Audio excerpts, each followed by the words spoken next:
Hey students, good morning to all and welcome to my channel.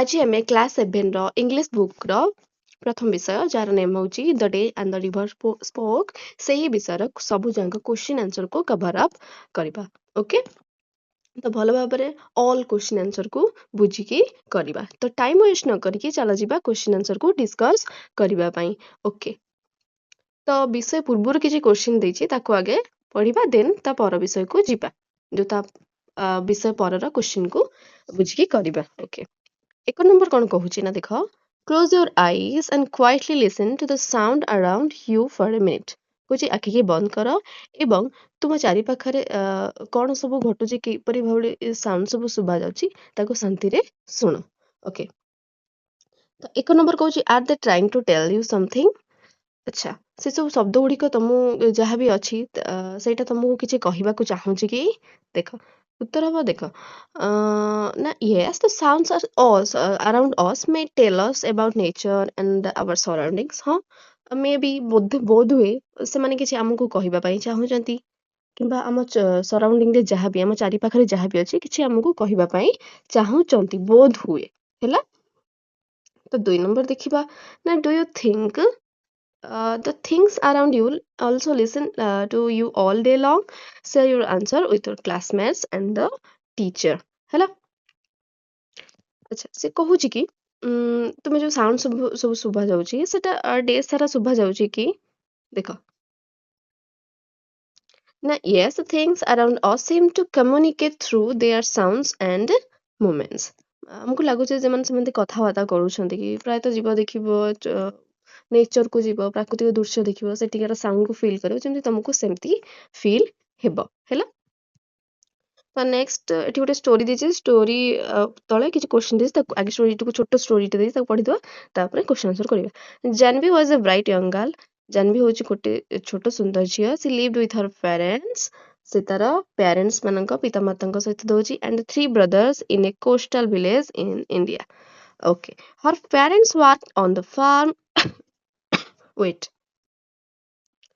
okay ସେ କ'ଣ କହୁଛି ନା she lived with her parents and 3 brothers in a coastal village in India okay her parents worked on the farm she had a dream ହେଲା ତାର ଯୋଉ brothers ମାନେ ଅଛନ୍ତି ସେଇଟା କୋଷ୍ଟାଲ ଭିଲେଜ ଇଣ୍ଡିଆର କାମ କରୁଛନ୍ତି ହେଲା ଆଉ ତା ପ୍ୟାରେଣ୍ଟସ୍ ମାନେ ଫାର୍ମରେ ମାନେ ଚାଷବାସ କରୁଛନ୍ତି ଆଉ ସି ହାଡ୍ ଏ ଡ୍ରିମ୍ ତାର ଗୋଟେ ଡ୍ରିମ୍ ଅଛି ସ୍ୱପ୍ନ ଅଛି ହେଲା ତ ଏକ ନମ୍ବର କହୁଛି what could be the dream of the Jahnavi ହେଲା ଜାହ୍ନବୀର ଡ୍ରିମ୍ କ'ଣ ହୋଇଥିବ ବୋଲି ତୁମେ ଭାବୁଛ ଦେଖ her dream I think her dream could be to become a teacher maybe teacher ହେଇଥାଇପାରେ ହେଲା ଆଚ୍ଛା ପିଲାମାନେ ଜାହ୍ନବୀର ତ ଟିଚର ହବ ଆଚ୍ଛା ତୁମମାନଙ୍କର ବଡ଼ ହେଲେ ସବୁ ତୁମ ଫ୍ୟୁଚରରେ କ'ଣ ସବୁ ହବ ମୋତେ କମେଣ୍ଟ କରି ଜଣେଇବ ପ୍ରତ୍ୟେକ ପିଲା ତୁମେ ତୁମ ଲାଇଫରେ ସବୁବେଳେ ଏମ୍ କିଛି ରଖିବ ଲାଇଫରେ କିଛି ବନିବା ପାଇଁ ଆଇଦର ଟିଚର ହଉ ଡକ୍ଟର ହଉ ଇଞ୍ଜିନିୟର ହଉ ନର୍ସ ହଉ ଦେନ୍ ଅଲଗା ଯାହା ବି କିଛି ଲାଇଫରେ କିଛି ବନିବା ପାଇଁ ଛୋଟ ଛୋଟ କିଛି ଲକ୍ଷ୍ୟ ରଖିବ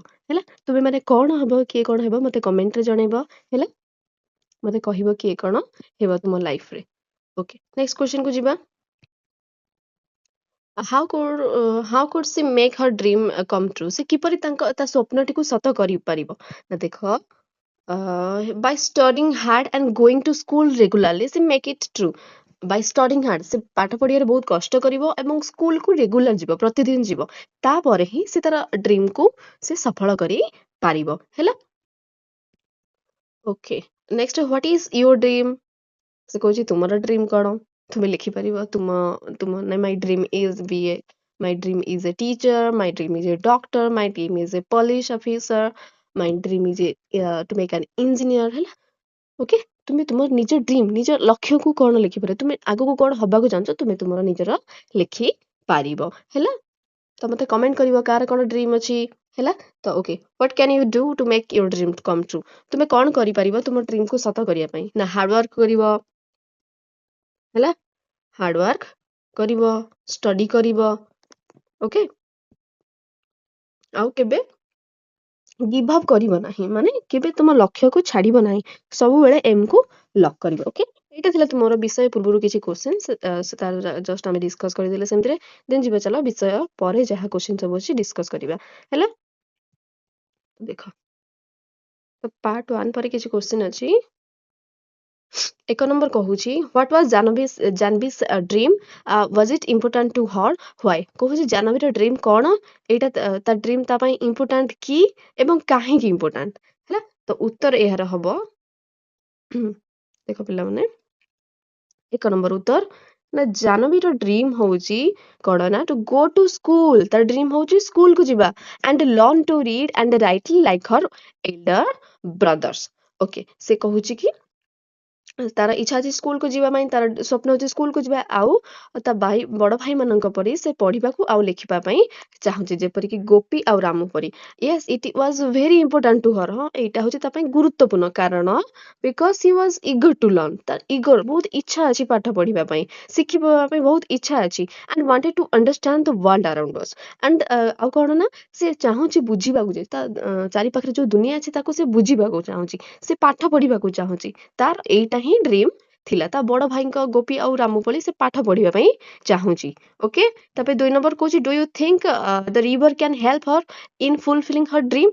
ସେ କହୁଛି ଯେ ତୁମେ ଭାବୁଛ କି ରିଭର, ସେ ନଦୀଟି ତାକୁ ସାହାଯ୍ୟ କରିପାରିବ ତା ଡ୍ରିମ୍କୁ ଫୁଲଫିଲ୍ କରିବା ପାଇଁ, ସକ୍ସେସ୍ କରିବା ପାଇଁ, ସଫଳ କରିବା ପାଇଁ। କିପରି ତୁମେ ଭାବୁଛ ଏହା କିପରି ସମ୍ଭବ ହେଇପାରିବ? ନା ଦେଖ ନା 2 ନମ୍ବର ଉତ୍ତର କ'ଣ ହବ ନା ପିଲାମାନେ, ଦେଖ ନା ୟେସ୍, ହଁ, I think the river can help Jahnavi by encouraging her and giving her hope। ଆମେ ଭାବୁଛୁ କି ରିଭର ତାକୁ ସାହାଯ୍ୟ କରିପାରୁଥିବ, କାହିଁକି ନା ତାକୁ କରିଥିବ ନା କିପରି ନା ତାକୁ ଏନକରେଜ, ତାକୁ ତାର ବିଶ୍ୱାସକୁ ଆହୁରି ବଢେଇଥିବ, ତାକୁ ଆହୁରି ଆଶା ଦେଇଥିବ ହେଲା। The river tells her that she can learn many things. ସେ ରିଭରଟି ତାକୁ କହିଛି କି ସେ ବହୁତ କିଛି ଶିଖିପାରିବ। And inspires her to follow her dream of going to school. ତାକୁ ଭରସା ଦେଇଛି, ତାକୁ ଆହୁରି ଆଶ୍ୱାସନା ଦେଇଛି ଯେ ତୁ ସ୍କୁଲକୁ ଯା, ସ୍କୁଲରେ ବହୁତ କିଛି ଶିଖିପାରିବୁ, ଏଇଟା ରିଭର ତାକୁ କହିଛି ହେଲା। ତାପରେ ଯିବା ଦେଖିବା ତାପରେ କ'ଣ ଅଛି ପାର୍ଟ 2 ପରେ। ପାର୍ଟ 2 ର ସବୁ 1 ର କ୍ୱେଶ୍ଚନ ଜଷ୍ଟ ଅଳ୍ପ ଥିଲା। ତାପରେ ଲେଟେଷ୍ଟ ଡିସ୍କସରେ ଅଛି complete the table given below with Janvi's questions in column A and the River's answer in column 2. Check your answers with the teacher. Okay, ସେ କହୁଛି column A ରେ ରିଭର କିଛି questions ପଚାରିଛି, column 2 ରେ ତାର ଉତ୍ତର ଲେଖିବା।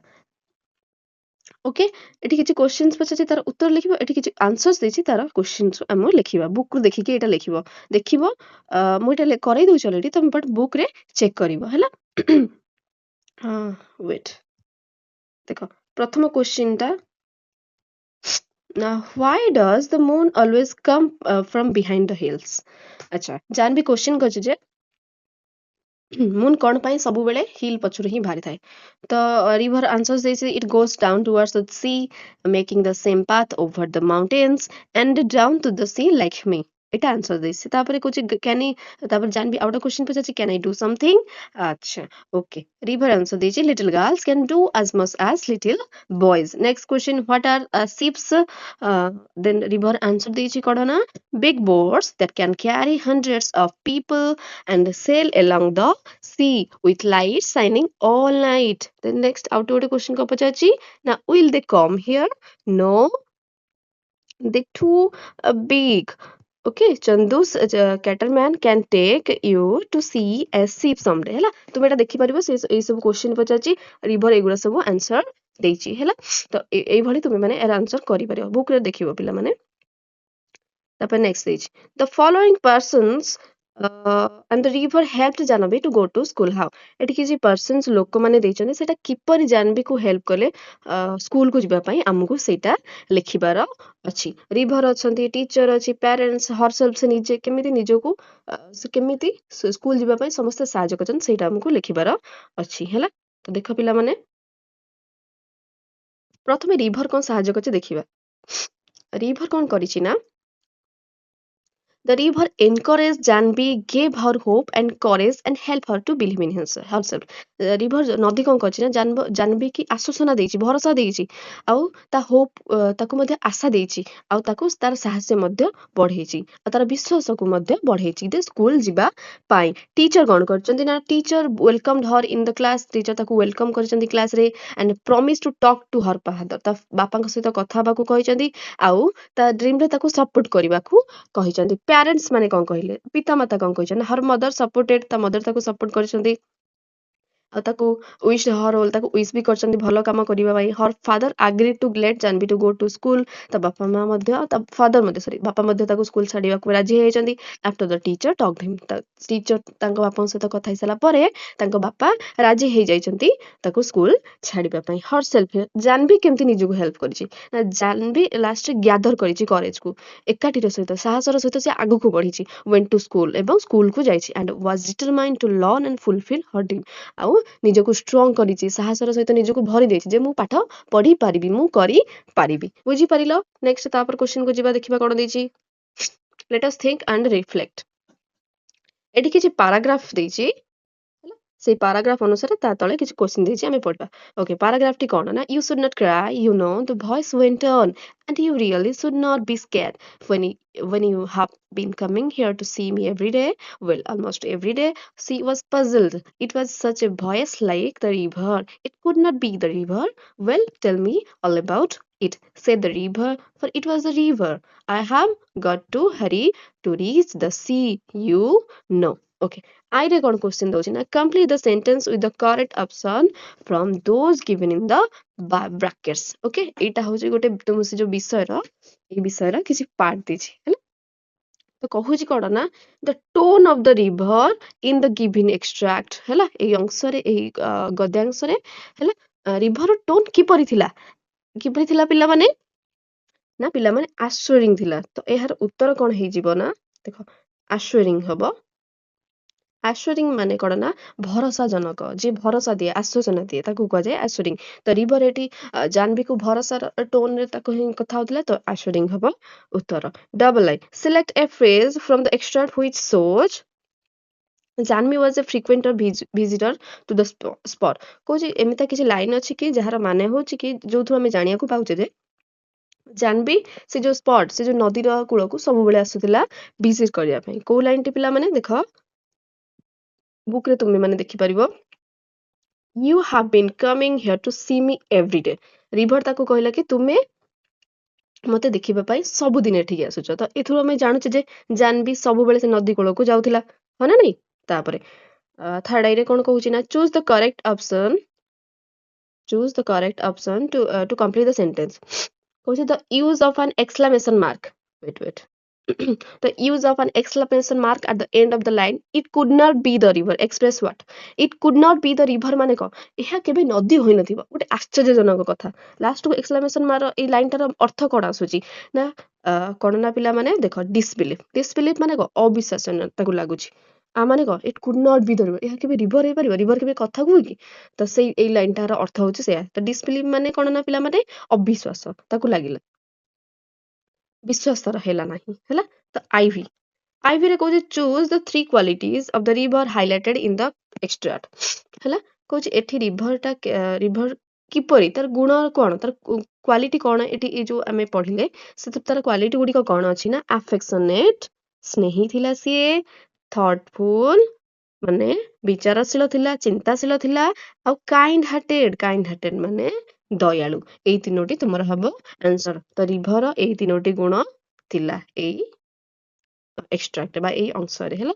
ତାପରେ ସେମିତି ଆଉ ଗୋଟେ ଦେଇଛି ବୁକ୍ ରୁ ପାର୍ଟ ମାନେ ଷ୍ଟୋରୀର ଗୋଟେ ପାର୍ଟ ଦେନ୍ ତା ଅନୁସାରେ ତା ତଳେ କିଛି ସେଇ ଏଇ ପାର୍ଟରୁ କିଛି କ୍ୱେଶ୍ଚିନ୍ ଦେଇଛି ତାକୁ ପଢିବା ଦେନ୍ କ୍ୱେଶ୍ଚିନ୍ ଆନ୍ସରକୁ କରିବା ହେଲା। ତ ଏକ୍ସଟ୍ରାକ୍ଟଟା ପିଲାମାନେ କ'ଣ ଦେଇଛି ନା can I do something asked Jahnavi. Well, it's up to you, said the river.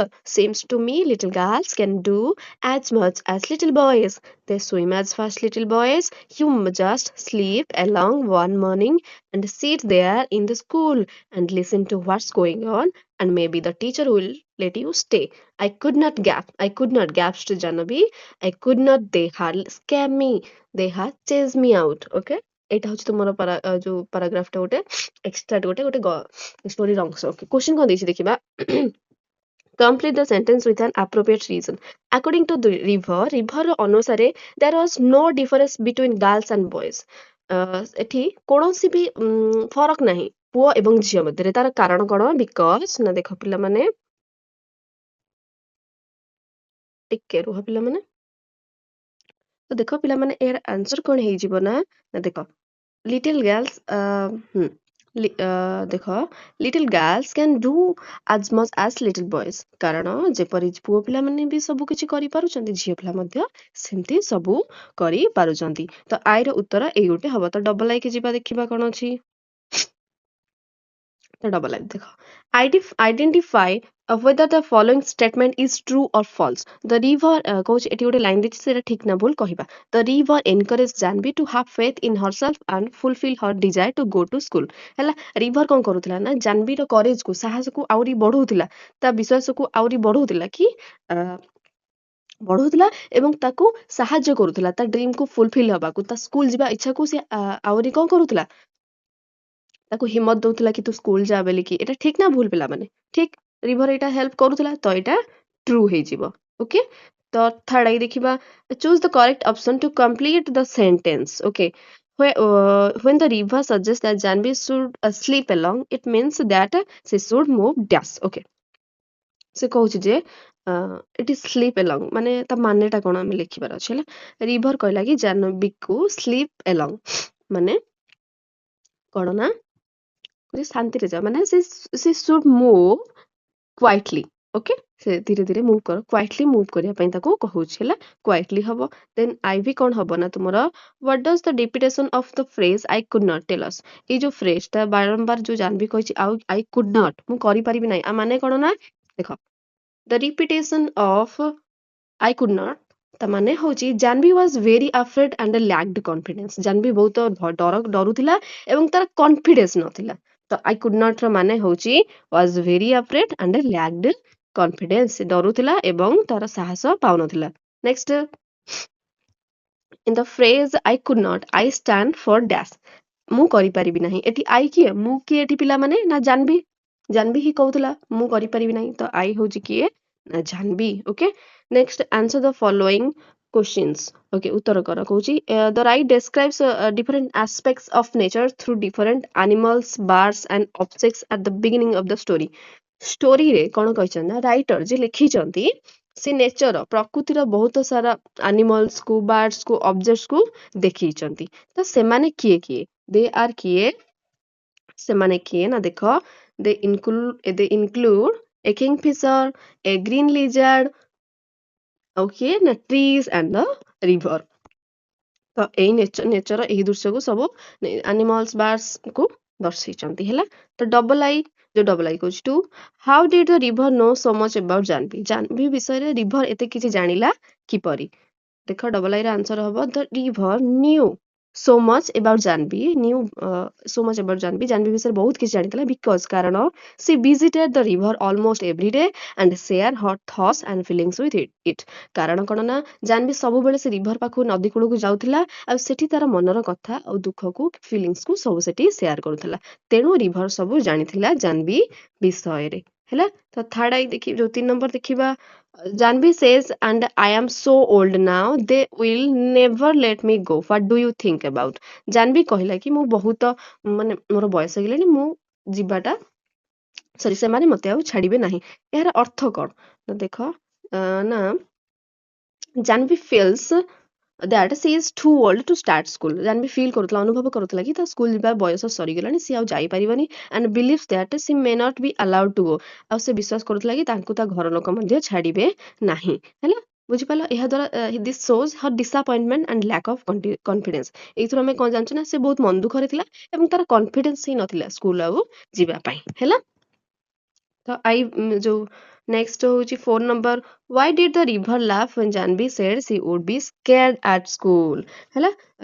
River କ'ଣ ପାଇଁ ହସିଲା ଯେତେବେଳେ ଜାନବୀ କହିଲା କି ସେ ସ୍କୁଲ ଯିବା ପାଇଁ ଡରେ ଏଇ କଥା ଶୁଣି ରିଭର କାହିଁକି ହସିଲା ନା କାହିଁକି ହସିଲା ପିଲାମାନେ ନା ଦେଖ river laughed because Janvi was brave କାରଣ ହଉଛି ଜାନବୀ ବହୁତ ସାହସୀ ଥିଲା enough to face lizards snakes and noisy trains ହେଲା। ଜାନବୀ ବହୁତ ସାହସୀ ଥିଲା ଲିଜାର୍ଡକୁ ଫେସ୍ କରିବା ପାଇଁ ସାପକୁ ମାନେ ସାପର ଡରୁ ନଥିଲା ଆକୁ ତାକୁ କାହାକୁ ଡରୁ ନଥିଲା କିନ୍ତୁ ସ୍କୁଲକୁ ଯିବାକୁ ଡରୁଥିଲା। ଏଥିପାଇଁ ରିଭର ଡରି ଯୋଉ ରିଭର ହସିଥିଲା ରିଭର ହସିବାକୁ ଲାଗିଥିଲା ହେଲା। ନେକ୍ସଟ କ୍ୱେଶ୍ଚନ କହୁଛି why did Janvi follow the river's advice river ଉପଦେଶକୁ କାହିଁକି ଜାନବୀ ମାନିଲା ଦେଖ Janvi followed the river's advice because କାରଣ she wanted to go to school and the river encouraged her to be brave and believe in herself। କାରଣ ତା କଥା ମାନିଲା ଏଥିପାଇଁ ନା river ତାକୁ ମାନେ ତାର ଯିବାର ବି ସ୍କୁଲ ଇଚ୍ଛା ଥିଲା ଆଉ ରିଭର କଣ କରୁଥିଲା ନା ତା ସାହସ ତା ଡ୍ରିମକୁ ଫୁଲଫିଲ କରିବା ପାଇଁ ଆଶ୍ୱାସନା ଦଉଥିଲା ଭରସା ଦଉଥିଲା ତାକୁ ସାହାଯ୍ୟ କରିବ ବୋଲି କହୁଥିଲା ତେଣୁ ସେ ରିଭର କଥା ମାନିଥିଲା ହେଲା। ତାପରେ next what is the main message that the writer intends to convey ହେଲା ଏଇ ଷ୍ଟୋରି ଦ୍ୱାରା ଏଇ ଗପ ଦ୍ୱାରା ରାଇଟର କଣ କହିବା ପାଇଁ ଚାହୁଁଛନ୍ତି ନା ଦେଖ ନା the main message is that the main message ବାର୍ତ୍ତା କଣ ଦବାକୁ ଚାହୁଁଛନ୍ତି ନା we should have courage and confidence ହେଲା ଆମର କରେଜ ଅଛି କନଫିଡେନ୍ସ ଅଛି ସାହସ ଅଛି କନଫିଡେନ୍ସ ଅଛି overcome our fears ଆମେ ସେ fear କୁ ଦୂରେଇବା and pursue our dreams ଆଉ ଆମ dreams କୁ fulfill କରିବା dreams କୁ ସ୍ୱପ୍ନକୁ ସାକାର କରିବା girls and boys should have equal opportunity to learn and grow ହେଲା ପୁଅ ହଉ କିମ୍ବା ଝିଅ ହଉ ସମସ୍ତଙ୍କର ସୁଯୋଗ ସମସ୍ତ ପାଇଁ ସୁଯୋଗ ଅଛି ପଢିବା ପାଇଁ ଆଉ ପଢିବା ପାଇଁ ବୁଝିପାରିଲ ପିଲାମାନେ।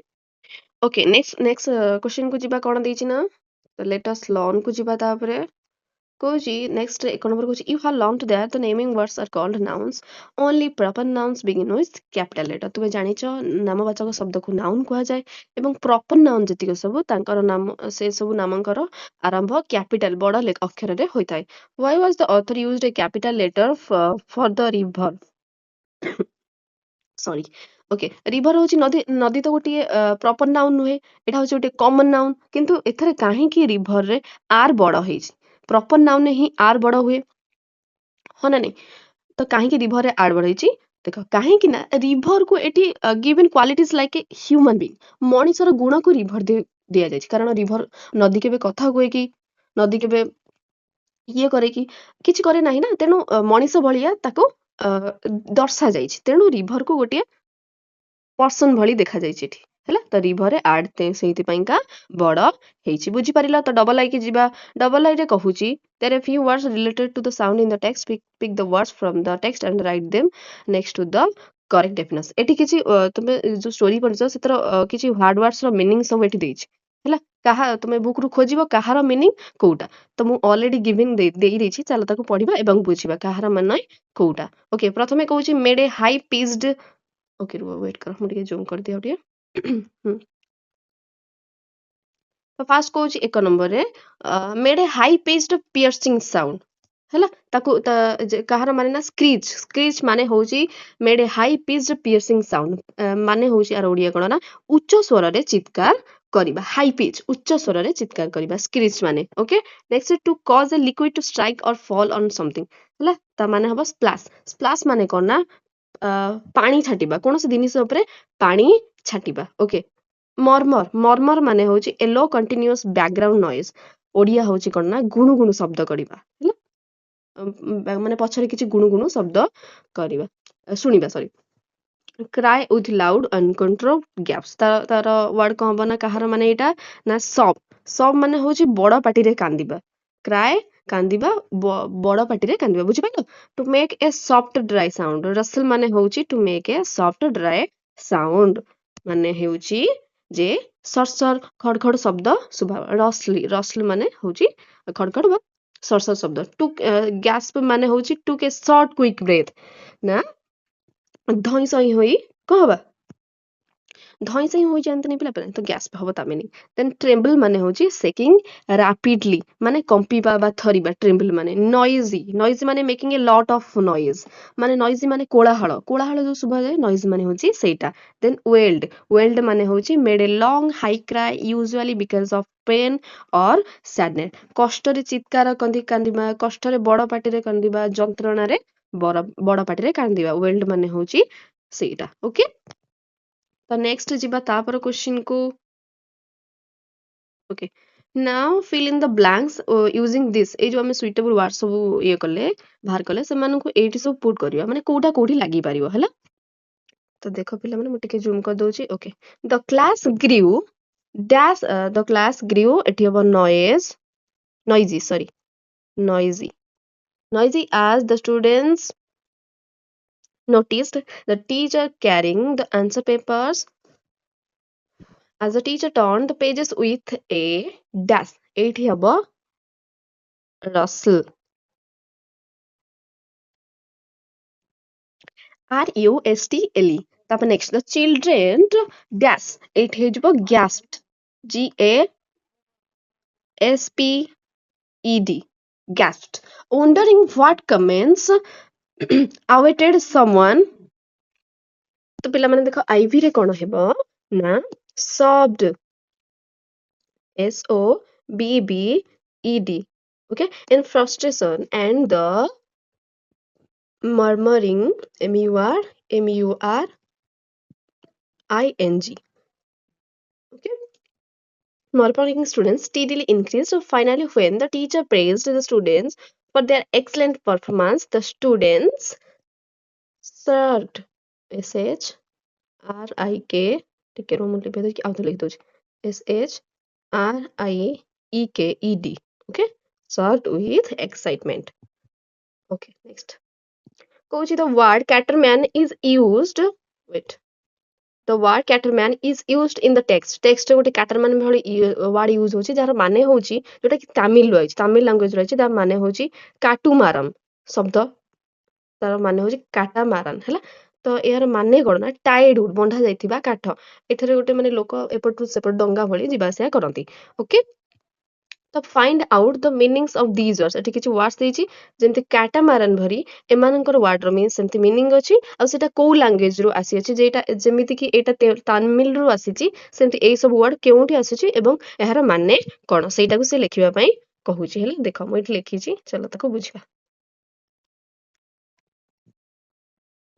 ତ ଦେଖ ପ୍ରଥମେ କର୍ମ ମାନେ କଣ ନା କର୍ମ ହଉଛି କିଛି ରେଜଲ୍ଟ ଅଫ ୱାନ୍ସ ଆକ୍ସନ କୌଣସି କାର୍ଯ୍ୟର ଫଳ ଏଟା କୋଉ ଲାଙ୍ଗୁଏଜରୁ ଆସିଛି ନା ସଂସ୍କୃତରୁ ଆସିଛି ସାହେବ ହଉଛି ଗୋଟିଏ ରେସପେକ୍ଟଫୁଲ ଟାଇଟେଲ ବା ଗୋଟିଏ ଉଚ୍ଚ ପଦବୀର ମଣିଷକୁ କୁହାଯାଏ ହେଲା ସାହେବ ବୋଲି କୋଉଠୁ ଆସେ ବା ହିନ୍ଦୀ ଏଟା ଉର୍ଦ୍ଦୁ ଲାଙ୍ଗୁଏଜରୁ ଆସିଛି ଚଟନି ସବୁ ବିଷୟରେ ଶୁଣିଥିବ ଚଟନି ହୁଏ ଆମ୍ବ ଚଟନି ସେଇ ଚଟନି ହେଲା ସ୍ପାଇସି ସସ୍ ମାନେ ସସ୍ ଭଳି ତିଆରି କରାଯାଏ ଏଟା କୋଉଠୁ ଆସିଛି ନା ହିନ୍ଦୀ ଲାଙ୍ଗୁଏଜରୁ ଆସିଛି ଗୁରୁ ନା ତ ଅଲରେଡି ସମସ୍ତେ ଶୁଣିଛ ଟିଚର ମାନଙ୍କୁ ଶିକ୍ଷକ ମାନଙ୍କୁ ଆଗେ କହୁଥିଲା ଗୁରୁ ଏଟା ସାଂସ୍କ୍ରିଟ ଲାଙ୍ଗୁଏଜରୁ ଆସିଅଛି ହେଲା ଭାରେଣ୍ଡା ମାନେ ତ ଜାଣିଛ ତମେ ବାରେଣ୍ଡା ଯୋଉ ଓଡିଆରେ କୁହାଯାଏ ସେଇ ବାରେଣ୍ଡା ହେଲା ସେଟା କୋଉ ଲାଙ୍ଗୁଏଜରୁ ଆସିଅଛି ନା ହିନ୍ଦୀରୁ ଜଙ୍ଗଲ ହଉଛି ଜଙ୍ଗଲ ଓଡିଆରେ ଆମେ ତାକୁ ଜଙ୍ଗଲ କହୁଛେ ହିନ୍ଦୀରେ ତାକୁ ଜଙ୍ଗଲ କୁହାଯାଏ ଏଥିକ ଫରେଷ୍ଟ ଗୋଟିଏ ଘଞ୍ଚ ଜଙ୍ଗଲ କୋଉଠୁ ଆସିଛି କୋଉ ଲାଙ୍ଗୁଏଜରୁ ଏଇଟା ନା ହିନ୍ଦୀରୁ ଆସିଛି ଏରକା ହଉଛି ଏ ଟାଇପ ଅଫ ପାମ୍ ଟ୍ରି ଭଳି ଗୋଟେ ଗଛ କୋଉଠୁ ଆସିଛି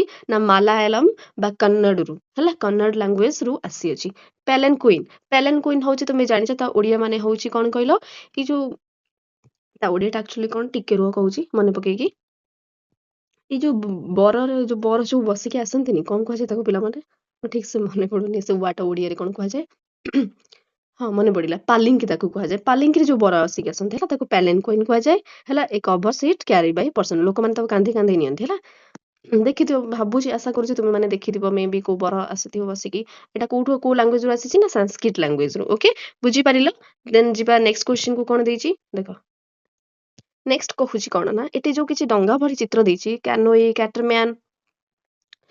କାଟାମାରାନ କୋରାକଲ ଶିକାରା ଆଙ୍କ ଭିତରୁ which one would you like to travel in ତୁମେ ଏହା ଭିତରୁ କୋଉଥିରେ ବସିବା ପାଇଁ ଚାହୁଁଛ ମୁଁ ତ କହୁଛି ମୁଁ ଏଇଥିରେ ବସିବି ତମେ ମାନେ କୋଉଥିରେ ବସିବ ତମେ ସେମିତି କମେଣ୍ଟ କରିପାରିବ କି କାନୋଇରେ ବସିପାରିବ କି କାଟାମାରାନରେ ବସିବାକୁ ଇଚ୍ଛା କରୁଥିବ କି କୋରାକଲରେ ବସିବାକୁ ଇଚ୍ଛା କରୁଥିବ ହେଲା ମୁଁ କିନ୍ତୁ ଶିକାରାରେ ବସିବି ହେଲା ତ ତୁମେ ମାନେ ବି ଆନ୍ସର ତୁମ ଅନୁସାରେ ଲେଖି ପାରିବ ହେଲା ଓକେ ତାପରେ ନେକ୍ସଟ ଏଇଟା କରିବା ଦରକାର ନାହିଁ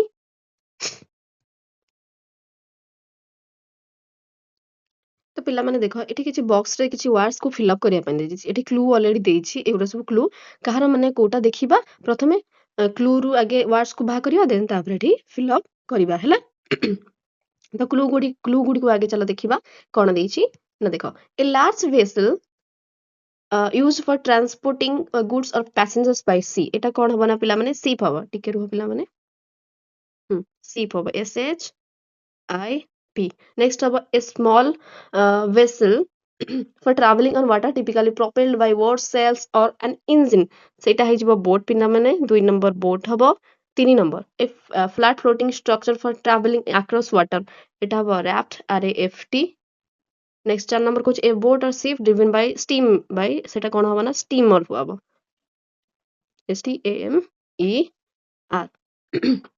next across ଦେଖିବା across ରେ କଣ ଦେଇଛି a small lighter narrow boat pointed at both ends and moved using paddle ତାକୁ କୁହାଯାଏ canoe CANOE. Next 6 number, a boat with a powerful engine which can change direction easily and is used to pull large ships into and out the port ତାକୁ କୁହାଯାଏ tugboat TUGBOAT. Okay, 7 number, a boat with sails and sometimes an engine used to for or either racing or traveling or for pleasure rhymed with caught ତାକୁ କୁହାଯାଏ yacht YACHT. ତ ବର୍ତ୍ତମାନ ଆକୁ ନେଇକି ବକ୍ସରେ fill up କରିବା ହେଲା। ତ ଚାଲ ପିଲାମାନେ ଆକୁ ଫିଲ୍ଅପ୍ କରିବା।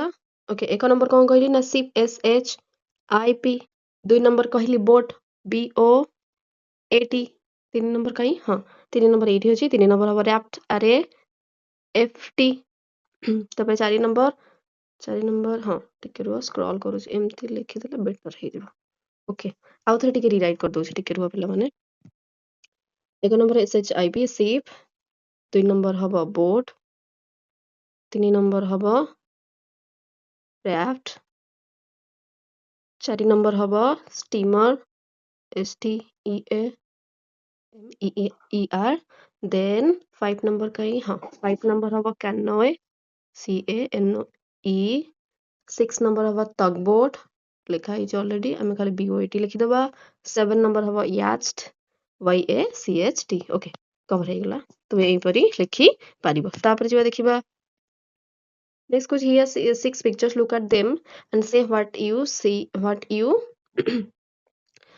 about 5 to 6 sentences divide in the entire class into 5 groups. Okay, ଦେଖ ଏଠି କ'ଣ କହୁଛି ନା ପକ୍ଷୀଟି କେଉଁଠି ଅଛି ତୁମେ ଖାଲି ପ୍ରିପୋଜିସନ ଲଗେଇକି ଲେଖିବ ହେଲା। ତ ତୁମେ ମାନେ ଏଇଠି ପିଲାମାନେ ମୁଁ ଲେଖିଦେଇଛି, ତ ତାକୁ ଚାଲ ତ ମୁଁ ଲେଖିଦେଇଛି, ପିଲାମାନେ ତୁମେ ଖାଲି ଟିକେ ଚେକ୍ କରିଦିଅ। ତ ଫାର୍ଷ୍ଟ ଚିତ୍ର ଦେଖିବ, the bird is on the table, table ଉପରେ ଅଛି, ଆଉ ଦ ଡଗ୍ ଟେବୁଲ ତଳେ ଅଛି। ଦେନ୍ ନେକ୍ସଟ ଅଛି the cat is near the table, କ୍ୟାଟ୍ଟି ଟେବୁଲ ପାଖରେ ଅଛି। ତା ନେକ୍ସଟ ଚିତ୍ରରେ the ball is on the table, next the bird is above the dog.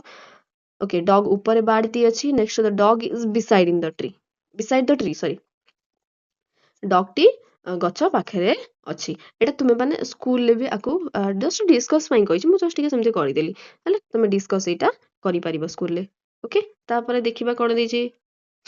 now fill in the blanks with suitable preposition given within the bracket। preposition କୁ add କରିକି ଏଇ bracket ଦେଇଛି, କୋଉଟା ଠିକ ହବ ଆମେ ଖାଲି ସେଇଟା ଲେଖିବାର ଅଛି ହେଲା। ତ Janvi takes the river advice and goes to school on her first day on her first day। ତ ଏଠରୁ କ'ଣ ହବ ନା ପିଲାମାନେ, ଏଇଠି ହବ at school Janvi stood nervously ହେଲା। then outside, ଏଇଟା ହବ outside the gate ବାହାରେ clutching her bags too close to her, ତା ବ୍ୟାଗକୁ ବହୁତ ଜୋରେ ଜାବୁଡ଼ିକି ଧଇଲା।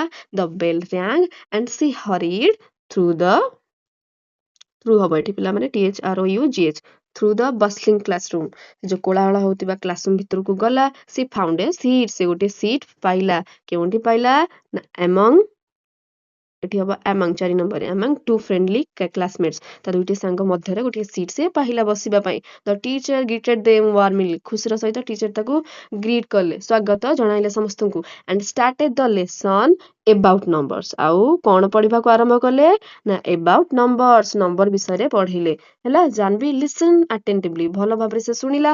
feeling excited, ବହୁତ ଖୁସି ହେଲା ନା କୋଉଥିପାଇଁ, about ତାର ନ୍ୟୁ ଆଡଭେଞ୍ଚର। 6 ନମ୍ବର ହେଇଯିବ about ହେଲା, ତାଙ୍କ ନ୍ୟୁ ଯୋଉ ଜର୍ଣ୍ଣିଟା, ତା ଯାତ୍ରାଟା ଯୋଉ ଷ୍ଟାର୍ଟ ହେଲା ସେଇ ବିଷୟରେ ସେ ବହୁତ ଫିଲ୍ ଏକ୍ସାଇଟ୍ ହେଲା। ଓକେ, ତ ଏଇଭଳି ପ୍ରିପୋଜିସନ ସବୁ ଲାଗିପାରିବ, ତୁମେ ଲେଖି ପାରିବ। ନେକ୍ସଟ ଯିବା। ସରି ପିଲାମାନେ, ବହୁତ ଭିଡ଼ିଓଟା ଟିକେ ଲଙ୍ଗ ହେଲାନି, କାରଣ କ୍ୱେଶ୍ଚନ ଆନ୍ସର ବି ବହୁତ ଦେଇଛି, ତାକୁ ବୁଝେଇକି ଆନ୍ସର କରିବା ଟିକେ ଲଙ୍ଗ ହେଇଯାଉଛି, ଆଡଜଷ୍ଟ କରିବ ତୁମେ ମାନେ ହେଲା। ତ ପିଲାମାନେ ନେକ୍ସଟ କ'ଣ ଦେଇଛି ନା ପ୍ରିପୋଜିସନ ଅନୁସାରେ,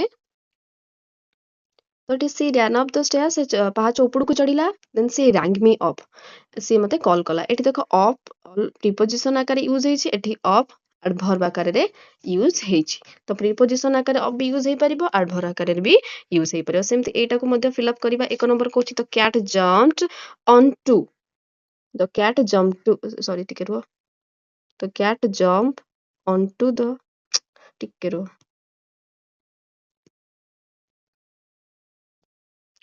onto ହବ ପିଲାମାନେ ONTU the cat jump onto the table table ଉପରକୁ ବିଲେଇଟି ଡେଇଁଲା next 2 number the children played on until that ପିଲାମାନେ ସନ୍ଧ୍ୟା ହେବା ପର୍ଯ୍ୟନ୍ତ ସେମିତି ଖେଳୁଛନ୍ତି she quickly ran through the park through ହବ ପିଲାମାନେ next 4 number the helicopter was hovering above next ହବ 5 number we had just walking along next chatting okay after thoroughly wiping his shoes he stepped down DOWN next she drove slowly around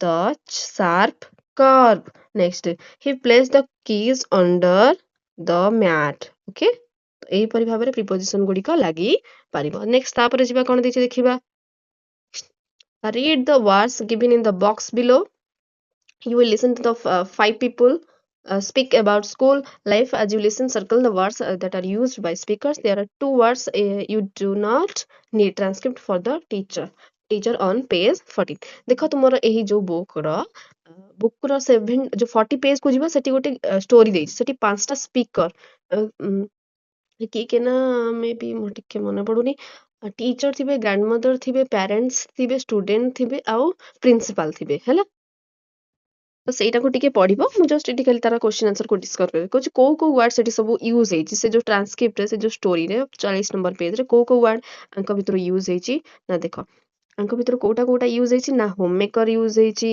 principal use ହେଇଛି carriers use ହେଇଛି ଦେନ୍ books use ହେଇଛି ଏହି 4ଟା ward ହିଁ use ହେଇଛି ଆଉ ବାକି ତକ use ହେଇ ନାହିଁ ତାପରେ ନେକ୍ସଟ କହୁଛି ଏଇ ପେଜଟା ଦେଖିବ ଯାଇକି ବୁକରେ ଏଇ ଗୋଟେ 40 ନମ୍ବର ପେଜର ନେକ୍ସଟ କହୁଛି ଏଠି କିଛି ଷ୍ଟେଟମେଣ୍ଟସ ଦେଇଛି ଏଠି କିଛି ଉକ୍ତି ଦେଇଛି ଏଇ ସବୁ ଉକ୍ତି ହେଲା ସେଇ ଷ୍ଟୋରିରେ ସବୁ କିଏ କହିଛନ୍ତି 5ଟା ସ୍ପିକର ଅଛନ୍ତି ପ୍ରିନ୍ସିପାଲ ଅଛନ୍ତି ଫାଦର ବାପା ଅଛନ୍ତି ସମସ୍ତେ କିଛି କିଛି ପାଠ ପଢିବା ବିଷୟରେ କହିଛନ୍ତି ସେଇ ଯୋଉ ଗପରେ ହେଲା କିଏ କଣ କହିଛନ୍ତି ଦେଖିବା ପ୍ରଥମେ କହୁଛି ଯେ ଟିକେ ରୁହ 1 ନମ୍ବର କହୁଛି promotes active participation for all in school କିଏ କହୁଛନ୍ତି ଯେ ସ୍କୁଲରେ ସବୁଥିରେ ଭାଗ ନେବା ପାଇଁ କିଏ କହୁଛନ୍ତି ନା ସ୍ପିକର ନମ୍ବର ଭି ହେଲା ଭି ଲେଖିବ ଯିଏ କି ହଉଛନ୍ତି principal speaker number V 5 number ବ୍ୟକ୍ତି ଯିଏ ପ୍ରିନ୍ସିପାଲ ଏଇ କଥା କହିଛନ୍ତି then next comments on how school makes learning mathematics joyful ହେଲା କିଏ କହିଛନ୍ତି କି ସ୍କୁଲ ହେଉଛି ବହୁତ କିଛି ମ୍ୟାଥମେଟିକାଲ୍ସ ଉପରେ ସବୁ ଖୁସି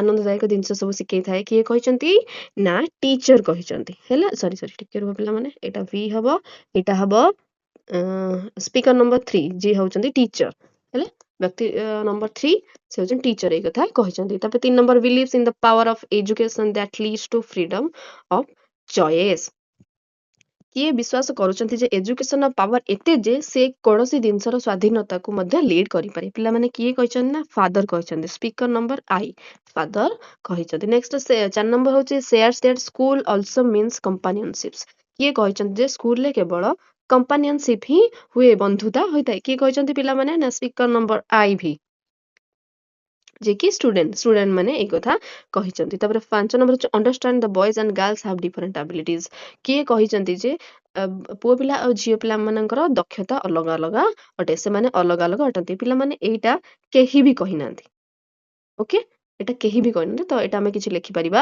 ନାହିଁ ଓକେ ନେକ୍ସଟ 6 ନମ୍ବର କହୁଛି persuade the parents to grant permission to attend school କିଏ କହିଛନ୍ତି ଯେ ପ୍ୟାରେଣ୍ଟ ମାନଙ୍କୁ ପରମିଶନ ଦବା କଥା ଯେ ସ୍କୁଲ ମାନଙ୍କୁ ଆଟେଣ୍ଡ କରିବା ପାଇଁ ଏଟା ଡବଲ ଆଇ ହବ ଗ୍ରାଣ୍ଡ ମଦର କହିଛନ୍ତି ହେଲା ତାପରେ 7 number believe that learning skills is not gender based ସେ କହିଛି ଏଇଟା କିଏ କହିଛନ୍ତି ଯେ କଣ ହେଇଛି ନା ଶିଖିବାର ଦକ୍ଷତା କେବଳ ଜେଣ୍ଡର ବେସ୍ଡ ନୁହଁ ସମସ୍ତେ ଶିଖିପାରିବେ ପୁଅ ହୁଅନ୍ତୁ କି ଝିଅ ଏ କଥା କିଏ କହିଛନ୍ତି ନା ପ୍ରିନ୍ସିପାଲ କହିଛନ୍ତି ଭି ହେଲା ସ୍ପିକର ନମ୍ବର ଭି ହଉଛନ୍ତି ପ୍ରିନ୍ସିପାଲ ଏଇ କଥା କହିଛନ୍ତି ତୁମେ ବୁକରେ ଟିକେ ପଢିବ ଜାଣିପାରିବ ହେଲା ନେକ୍ସଟ ତାପରେ ଏଇଟା ଏତେ ଆବଶ୍ୟକ ନାହିଁ ଏଇଟା ସ୍କୁଲରେ ଟାସ୍କ ଅଛି ସ୍କୁଲରେ ପିଲାମାନଙ୍କୁ କରିବେ କହୁଛି ଅବଜର୍ଭିଂ ନେଚର ସେ ଏଇଥିରେ କଣ କହୁଛି ନା ଏଇ ଯୋଉ ଦେଇଛି ପାରାଗ୍ରାଫ ସେଥିରେ କହୁଛି ତୁମେ କୋଉଠି କୌଣସି ଜାଗାକୁ ଯାଅ ନେଚରକୁ ଅବଜର୍ଭ କର କଣ ଫିଲ୍ କଲ ସେଇଟାକୁ ଲେଖିବା ହେଲା ପ୍ରକୃତିକୁ ଯାଅ ସେଠିକାର ଦୃଶ୍ୟ ଦେଖ ସେଠିକାର ଶବ୍ଦକୁ ଶୁଣ କଣଟା ଅବଜର୍ଭ କର କଣଟା ଜାଣିଲ ସେଇଟା ବିଷୟରେ ଲେଖିବାକୁ କହୁଛି ଦେଖ ଏଠି କିଛି क्वेश्चन ପଚାରିଛି ତାର ଆନ୍ସର ମୁଁ କରିଛି। ଦେଖ ପ୍ରଥମେ କହୁଛି ହ୍ୱାଟ ଡୁ ୟୁ ଅବଜର୍ଭ, ତୁମେ କ'ଣ ଅନୁଭବ କଲ ନା ଦେଖ every day I see beautiful trees, colorful flowers and birds around me। ହେଲା ସବୁବେଳେ ମୁଁ ଦେଖିଲି କି ଟ୍ରିଜ୍ ମାନଙ୍କୁ ସୁନ୍ଦର ସୁନ୍ଦର ଟ୍ରିଜ୍ ଗଛ ଗୁଡ଼ିକୁ ସୁନ୍ଦର ସୁନ୍ଦର ଫୁଲ ଆଉ ପକ୍ଷୀମାନେ ମୋ ଚାରି ପାଖରେ ଅଛନ୍ତି। I find it very interesting that nature is full of different color and sound। ଆଉ ମତେ ଏଇଟା ବହୁତ ଇଣ୍ଟରେଷ୍ଟିଂ ଲାଗିଲା, ଭଲ ଲାଗିଲା କି ନେଚର ପ୍ରକୃତି ହଉଛି ବିଭିନ୍ନ ପ୍ରକାର କଲର ଆଉ ଶବ୍ଦର ମିଶ୍ରଣ। ହେଲା ନେକ୍ସଟ 2 ନମ୍ବର କ'ଣ କହୁଛି ହାଉ ଡୁ ୟୁ ଫିଲ୍, ତୁମେ କିପରି ଅନୁଭବ କଲ ଓ କାହିଁକି ନା ଦେଖ କ'ଣ ଅନୁଭବ କଲ ନା ଆଇ ଲାଇକ୍ ନେଚର ମୁଁ ନେଚରକୁ ବହୁତ ପସନ୍ଦ କଲି ବିକଜ କାରଣ ହେଉଛି ଇଟ୍ ଇଜ୍ ବ୍ୟୁଟିଫୁଲ, ଏହା ବହୁତ ସୁନ୍ଦର ଆଉ ପିସଫୁଲ, ବହୁତ ଶାନ୍ତିପୂର୍ଣ୍ଣ ଜାଗା nature. And I feel happy, ମୁଁ ବହୁତ ଖୁସି ଅନୁଭବ କଲି ଆଉ ବହୁତ ରିଲାକ୍ସ ବି ଫିଲ୍ କଲି when I spend time in nature. ଯେତେବେଳେ ମୁଁ ନେଚର ସହିତ ଟାଇମ୍ ସ୍ପେଣ୍ଡ କଲି, ପ୍ରକୃତି ସହିତ ଟାଇମ୍ ସ୍ପେଣ୍ଡ କଲି, ତେଣୁ ମୋତେ ବହୁତ ଖୁସି ଲାଗିଲା ଆଉ ବହୁତ ରିଲାକ୍ସ ଲାଗିଲା। Next what is your message to everyone around you, ତୁମ ଚାରି ପାଖରେ ଥିବା ପିଲାମାନେ ବା ଲୋକମାନଙ୍କ ପ୍ରତି ତୁମର ବାର୍ତ୍ତାଟି କ'ଣ ରହିବ, ତାଙ୍କୁ ତୁମେ କ'ଣ କହିବ ନା I want to tell you that you should love and protect nature. ମୁଁ ତାଙ୍କୁ କହିବାକୁ ଚାହିଁବି କି ତୁମେ ପ୍ରକୃତିକୁ ଭଲ ପାଅ ଏବଂ ତାକୁ ସୁରକ୍ଷା ମଧ୍ୟ କର। ଆଉ ମାଇ ଆଡଭାଇସ୍ ଟୁ ଅଲ୍, ଆଉ ମୋର ସମସ୍ତଙ୍କ ପାଇଁ ଗୋଟେ ମେସେଜ ହେଉଛି କି ଟୁ କିପ୍ ସରାଉଣ୍ଡିଙ୍ଗସ୍ କ୍ଲିୟର, ତୁମ ଚାରିପାଖକୁ ସବୁବେଳେ ସଫାସୁତୁରା ରଖ ଏବଂ ପ୍ଲାଣ୍ଟ ମୋର ଟ୍ରିଜ୍, ବହୁତ ସାରା ଗଛକୁ ଲଗା। ମୁଁ ଏହି ବାର୍ତ୍ତାଟା ସମସ୍ତଙ୍କୁ ଦେବି। ବୁଝିପାରିଲ ପିଲାମାନେ? ନେକ୍ସଟ ତାପରେ ଦେଖିବା କ'ଣ ଦେଇଛି। ଦେଖ ଲେଟସ୍ ଏକ୍ସପ୍ଲୋର କ'ଣ ଦେଇଛି ନା discuss why rivers of India are considered to be sacred and most of them are referred to as female, some rivers as referred as to as male, for example the Brahmaputra and the Swan। Okay ସେ କହୁଛି ଆମ ଇଣ୍ଡିଆରେ ଭାରତରେ କ'ଣ ପାଇଁ ରିଭରକୁ ଏତେ ପବିତ୍ର ମାନନ୍ତି, କିଛି କିଛି ରିଭରକୁ ମଧ୍ୟ ମାତା ନାମରେ କୁହନ୍ତି ଏବଂ କିଛି କିଛି ରିଭରକୁ ମଧ୍ୟ ପୁଅ ଭଳି ସମ୍ବୋଧନା କରନ୍ତି। ସେମାନଙ୍କୁ କାହିଁକି କୁହନ୍ତି ଚାଲ ଦେଖିବା। ହେଲା ତ ଦେଖ rivers are India are considered sacred because they provide water for drinking, farming and daily life and have great religious and cultural importance। River କୁ ଆମେ ଏଥିପାଇଁ sacred ମାନୁ, ପବିତ୍ର ମାନୁ କାରଣ ସେ ଆମକୁ ପାଣି ଦେଇଥାନ୍ତି, ଚାଷ କରିବା ପାଇଁ ମଧ୍ୟ ଦେଇଥାନ୍ତି, ପାଣିବା ପାଇଁ ଦିଅନ୍ତି, ଡେଲି କାର୍ଯ୍ୟ ପାଇଁ, ଦୈନନ୍ଦିନ କାର୍ଯ୍ୟ ପାଇଁ ମଧ୍ୟ ଦେଇଥାନ୍ତି, ତେଣୁ ଆମେ ତାଙ୍କୁ ବହୁତ ଧାର୍ମିକ ବୋଲି ଭାବୁଥାଉ। ଏଇଟା ଆଗରୁ ବି ଆମର ରହିଅଛି, ଏବେ ମଧ୍ୟ ଆମେ କରୁଛୁ। ଆଚ୍ଛା many rivers like Ganga, Kaveri, Yamuna ଏମାନଙ୍କୁ ଆମେ ମାତା ବୋଲି ସମ୍ବୋଧନ କରୁ, ମାନେ ମହିଳା ଭଳି ଦେଖୁଥାଉ, ମାତା ଭଳି। ଏବଂ ବ୍ରହ୍ମପୁତ୍ର ଆଉ ସୋନ ପରି ନଦୀ ଗୁଡ଼ିକୁ ଆମେ ପୁରୁଷ ମାନେ ଭଳି ସମ୍ବୋଧନା କରିଥାଉ, ନାମ ଅନୁସାରେ ଆମେ ତାଙ୍କୁ ସମ୍ବୋଧନା କରିଥାଉ। ହଁ ନା ନାଇଁ ପିଲାମାନେ? ଗଙ୍ଗା ମାତା ତମେ କହୁଥିବ, ଗଙ୍ଗା ମାତାଙ୍କୁ ବହୁତ ପୂଜା କରନ୍ତି, ତାଙ୍କ ପାଣି ପବିତ୍ର, ବହୁତ ଫେମସ ସେ ହଉଛନ୍ତି ଦୀର୍ଘତମ ନଦୀ। ହେଲା ଗଙ୍ଗା, ବୁଝିପାରିଲ? ତାପରେ ନେକ୍ସଟ ଦେଖିବା କହୁଛି ହଁ India is a multi-language country and many of us can speak 2-3 languages easily। Make it a list of language that everyone in the class can speak and display it on the chart paper in the classroom। କହୁଛି India ହଉଛି ବହୁ ଭାଷାର ଦେଶ, ମାନେ ସେଠି ବହୁତ ପ୍ରକାର ଭାଷାର କୁହାଯାଇଛି। ତ କହୁଛି ଗୋଟେ ଲିଷ୍ଟ କର ଯୋଉଥିରେ ପିଲାମାନେ ସବୁ ସେଇ ସବୁ ଭାଷାରେ କଥା ହେଇପାରିବେ। ଆଉ 2 ନମ୍ବର କ'ଣ କହୁଛି ନା in which language do you enjoy reading and learning, ଆଉ ତୁମେ କୋଉ ଲାଙ୍ଗୁଏଜରେ ପଢିବାକୁ ଭଲ ପାଅ ସେଇଟା ତୁମେ ଲେଖ। ତ 1 ନମ୍ବର ଆନ୍ସର ହବ କୋଉ କୋଉ ଲାଙ୍ଗୁଏଜ ସବୁ ୟୁଜ କରିପାରିବା ଆମେ ନା ଦେଖ language spoken in hour class like English, Hindi, Odia. English, Hindi, Odia ଆମ କ୍ଲାସରେ ନର୍ମାଲିରେ କୁହାଯାଉଛି, ସାଂସ୍କ୍ରିଟ ବି କୁହାଯାଉଛି। ହେଲା ତମେ ସାଂସ୍କ୍ରିଟ ବି ଆଡ୍ କରିପାରିବ।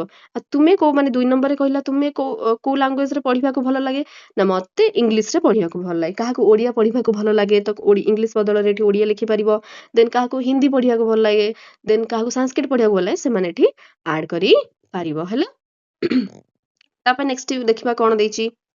କହୁଛୁ ଏଠି ଗୋଟେ ପିକ୍ଚର ଦେଇଛି, ଟିକେ ରୁହ ପିଲାମାନେ, ଏଠି ଗୋଟେ ପିକ୍ଚର ଦେଇଛି, ଦେଖ ଏଇ ପିକ୍ଚରଟା, ଏଠି ଝିଅ ପିଲାମାନେ ସବୁ ଖୁସିରେ ପାଠ ପଢୁଛନ୍ତି ଆଉ ଲେଖା ଅଛି the happiness of a nation lies in the dignity of daughters. ଝିଅ ମାନଙ୍କର ହାତରେ ହିଁ ଏ ନେସନ, ଏ ଦେଶର ଭବିଷ୍ୟତ ଅଛି, ଏ ଦେଶର ଖୁସି ଅଛି। ହେଲା ଏଇ ଚିତ୍ରରୁ ଆମେ ଏଇଟା ଜାଣିବାକୁ ପାଉଛେ। ତ ଏଇ ଚିତ୍ର ଉପରେ କିଛି କ୍ୱେଶ୍ଚିନ୍ସ ଦେଇଛି, ଦେଖ ତ 1 ନମ୍ବର କ'ଣ କହୁଛି ନା what are the things you can observe in the poster, ପୋଷ୍ଟରରେ ତମେ କ'ଣ ଦେଖିବାକୁ ପାଇଲ। ଦେଖ ଟିକେ ପୋଷ୍ଟରରେ କ'ଣ ଦେଖିବାକୁ ପାଇଲ ନା wait we can see 5 happy girls studying together. ଆମେ ଦେଖିଲେ କି 5 ଜଣ ଝିଅ ପିଲା ଏକା ସହିତ ପଢୁଛନ୍ତି। ଆଉ the poster says, posterରେ କ'ଣ କୁହାଯାଉଛି ନା happiness of a nation lies in the dignity of daughters. posterରେ କୁହାଯାଉଛି ନା ଗୋଟିଏ ନେସନର ଖୁସି ଭବିଷ୍ୟତ କାହା ହାତରେ ଅଛି ନା ଡଟର ଝିଅ ମାନଙ୍କ ହାତରେ ଅଛି। ତ ପୋଷ୍ଟରରୁ ଆମେ ଏହା ଜାଣିଲେ। ତାପରେ ଦେଖିବା 2 ନମ୍ବର କ'ଣ ଦେଇଛି, why do you think the girls look happy? ତୁମେ କ'ଣ ପାଇଁ ଭାବୁଛ ଯେ ଗାର୍ଲସ ଏଇଥିରେ କ'ଣ ମାନେ ଦେଖୁଛ ଯେ ପିଲାମାନେ କାହିଁକି ଖୁସି ଅଛନ୍ତି। ତ ଦେଖ the girls look happy କାରଣ ବହୁତ ଖୁସି ଦେଖାଉଛନ୍ତି କାରଣ they are getting an opportunity to study and learn। କାରଣ ସେ ଏଥିପାଇଁ ଖୁସି ଅଛନ୍ତି ଯେ ତାଙ୍କୁ ସୁଯୋଗ ମିଳୁଛି ପାଠ ପଢିବା ପାଇଁ ଏବଂ କିଛି ଶିଖିବା ପାଇଁ। ତାପରେ ନେକ୍ସଟ 3 ନମ୍ବର କହୁଛି dignity means self respect। what is the relation between dignity and happiness? dignity ମାନ ହଉଛି କ'ଣ ନିଜକୁ ରେସପେକ୍ଟ ଦେବା, ନିଜ ରେସପେକ୍ଟ କରିବା। ଆଉ dignity ଆଉ happiness ଭିତରେ ଫରକ କ'ଣ? ଦେଖ ପିଲାମାନେ, when girls are respect and treated with dignity, ଯେତେବେଳେ ଝିଅ ପିଲାମାନଙ୍କୁ ସମ୍ମାନର ସହିତ ଟ୍ରିଟ୍ କରାଯାଏ, ରେସପେକ୍ଟ ଦିଆଯାଏ, they feel confident and happy। ସେମାନେ ଖୁସି ଅନୁଭବ କରନ୍ତି। ତ dignity ପାଇଲେ happiness ତାଙ୍କୁ ମିଳିଥାଏ। ହେଲା, ବୁଝିପାଇଲ? Next, how does a nation prosper when its daughters are happy? କେତେବେଳେ ନା ଗୋଟିଏ ନେସନ ଗୋଟିଏ ଦେଶ ଆଗକୁ ବଢିପାରିବ, ରାଷ୍ଟ୍ର ଆଗକୁ ବଢିପାରିବ ଯେତେବେଳେ ତାଙ୍କ ଝିଅ ଖୁସି ଥିବେ, ସେଇ ଦେଶର ଝିଅ ମାନେ ଖୁସି ଥିବେ। କିପରି ଏଇଟା ହେଇପାରିବ ନା ଦେଖ, ନା ଏଇ ନେସନ ପ୍ରସ୍ପରସ୍ ଆଗକୁ ବଢିଥାଏ when daughters are educated, ଯେତେବେଳେ ଝିଅ ମାନେ ଏଜୁକେଟେଡ ହେବେ, ଶିକ୍ଷା ପାଇପାରିବେ, ରେସପେକ୍ଟେଡ, ତାଙ୍କୁ ରେସପେକ୍ଟ ଦିଆହବ, and given equal opportunity, ସମସ୍ତଙ୍କୁ ପୁଅକୁ ଯେପରି ସୁଯୋଗ ଦିଆଯିବ ତାଙ୍କୁ ବି ମଧ୍ୟ ସୁଯୋଗ ଦିଆଯାଇପାରିବ। they can contribute to the progress of the country। ତେବେ ଯେତେବେଳେ ଝିଅ ମାନଙ୍କୁ ଶିକ୍ଷା ଦିଆହବ, ରେସପେକ୍ଟ ଦିଆହବ, ଅପରଚୁନିଟି ସୁଯୋଗ ଦିଆହବ, ସେତେବେଳେ ହିଁ ଗୋଟେ ଦେଶର ଗୋଟେ ରାଷ୍ଟ୍ରର ହେଲା ଆଗକୁ ବଢିପାରିବ। ଝିଅ ମାନେ ଆଗକୁ ବଢିଲେ ହିଁ ଦେଶର ମାନେ ଦେଶର ଭବିଷ୍ୟତ ସେମାନେ ଗଢି ପାରିବେ। ଯେପରି ପୁଅ ମାନେ ଗଢି ପାରିବେ, ସେପରି ଝିଅ ମାନଙ୍କୁ ମଧ୍ୟ ଗଢିବାକୁ ସୁଯୋଗ ଦବାକୁ ପଡିବ। ହେଲା, ତାପରେ ନେକ୍ସଟ କହୁଛି ଗଭର୍ଣ୍ଣମେଣ୍ଟ, ହେଲା ଆମ ଯୋଉ ଗଭର୍ଣ୍ଣମେଣ୍ଟ ଅଛି, ସରକାର ଅଛନ୍ତି, ସେମାନେ ବହୁତ ସାରା ଯୋଜନା କରିଛନ୍ତି, ଯେପରି ବେଟି ବଚାଓ ବେଟି ପଢାଓ, ବାଲିକା ସମୃଦ୍ଧି ଯୋଜନା, ସମଗ୍ର ଶିକ୍ଷା ସ୍କିମ୍, କସ୍ତୁରବା ଗାନ୍ଧୀ ବାଲିକା ବିଦ୍ୟାଳୟ, ସେମିତି ଆଉ କ'ଣ ସବୁ ଅଛି ଯୋଜନା କରିଛନ୍ତି, ସେଇଟା ସିଏ ଲେଖିବାକୁ କହୁଛି। ଦେଖ, ସେମିତି ଆଉ କିଛି ମୁଁ ଲେଖିଛି, ଯେପରି ସୁକନ୍ୟା ସମୃଦ୍ଧି ଯୋଜନା, କିଶୋରୀ ଶକ୍ତି ଯୋଜନା, ସୁଧାକ୍ଷ ସ୍କିମ୍। ସେଇପରି ତୁମେ ମାନେ ସାର୍ଙ୍କ ନିଜ ଟିଚର ମାନଙ୍କ ସହିତ କନସର୍ନ କରିକି ତାଙ୍କୁ ପଚାରିବି ଆଉ ସବୁ କ'ଣ ଯୋଜନା ଅଛି ଲେଖି ପାରିବ। ହେଲେ ତ ଏଇଠି ତୁମର ଟୋଟାଲି ହିଁ ଦ ଡିଭର ଆଣ୍ଡ ଦ ସ୍ପୋକ ର କ୍ୱେଶ୍ଚିନ୍ ଆନ୍ସର ମୁଁ ସବୁ ଯାକ କଲି। ହେଲା, ବୁଝିପାରିଲା? ଆଶା କରୁଛି ତୁମେ ମାନେ ବୁଝିପାରିଥିବ, କାରଣ ଭିଡ଼ିଓ ତ ଅଲରେଡି ବହୁତ ଲମ୍ବା ହେଇଗଲାଣି।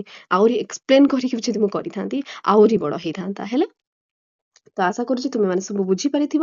ହେଲା, ତ ନେକ୍ସଟ ଭିଡ଼ିଓରେ ଆମେ ନେକ୍ସଟ ଭିଡ଼ିଓରେ ଆମେ ନେକ୍ସଟ ବିଷୟର କ୍ୱେଶ୍ଚିନ୍ ଆନ୍ସରକୁ କରିବା। ଓକେ, ଯଦି କିଛି ଡାଉଟ୍ ରହିଥିବ ଦେନ୍ ୟୁ କ୍ୟାନ୍ ଆସ୍କ ମି ଟୁ ଦ କମେଣ୍ଟ ବକ୍ସ। ତୁମେ ମାନେ କମେଣ୍ଟ ବକ୍ସରେ ମୋତେ ପଚାରି ପାରିବ। ଓକେ, ତ ଭିଡ଼ିଓ ଭଲ ଲାଗିଲା ଭିଡ଼ିଓକୁ ଲାଇକ୍ କରିବ।